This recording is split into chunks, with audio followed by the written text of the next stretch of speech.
అందరికీ నమస్కారం అండి. మనం ఇప్పుడు తార్నాక ఫ్లైఓవర్ దగ్గర గల మరి కృష్ణారెడ్డి ఫంక్షన్ హాల్ దగ్గర ఉన్నాం. ఇక్కడ అప్పుడప్పుడు గ్రామ భారతి ఆధ్వర్యంలో మూలం సంత అనే కార్యక్రమాలు జరుగుతూ ఉంటాయండి.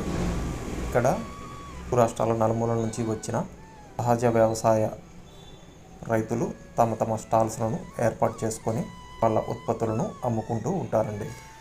ఇక్కడ దాదాపు మన ఇంట్లో వాడే ప్రతి వస్తువు దొరుకుతుందండి. ప్రకృతి వ్యవసాయానికి అలాగే ఇంట్లో పెంచుకోవడానికి కావాల్సిన కూరగాయల గింజలు, దేశీ విత్తనాలు దొరుకుతాయండి. ఇక్కడ దాదాపు ఒక 50 మందికి పైగా తమ కౌంటర్లను నిర్వహిస్తున్నారండి. అలాగే ఇక్కడికి ఎంతోమంది వినియోగదారులు వచ్చి తమ ఇళ్లకు కావాల్సిన సరుకులన్నీ కొనుక్కొని వెళ్తున్నారండి. ఇలాంటివి తరచూ జరుగుతూ ఉంటే అటు ప్రకృతి వ్యవసాయదారులకు ఇటు వినియోగదారులకు ఇద్దరికీ ఉపయోగకరంగా ఉంటుందండి. నిజానికి ఇలాంటి ప్రోగ్రామ్స్ ప్రభుత్వం కనుక నిర్వహించినట్లయితే ఇటు ప్రకృతి వ్యవసాయదారులకు అటు వినియోగదారులకు ఇద్దరికీ లాభదాయకంగా ఉంటుందండి.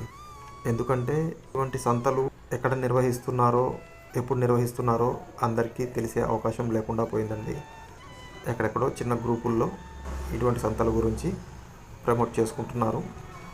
ఈ విషయం తెలిసిన ఏ కొద్ది మందో ఇలాంటి సంతలకు ఎగ్జిబిషన్స్కి వచ్చి వాళ్ళకి కావలసిన వస్తువులను కొనుక్కొని వెళ్తున్నారండి. కానీ ప్రతి సిటీలో ఆర్గనైజ్డ్గా ఇలాంటి సంతలు రెగ్యులర్గా ఏర్పాటు చేస్తున్నట్లయితే అందరికీ ఉపయోగకరంగా ఉంటుంది కదండి. మీ అభిప్రాయాలను ఇక్కడ కామెంట్ల రూపంలో తెలియజేయండి ఫ్రెండ్స్.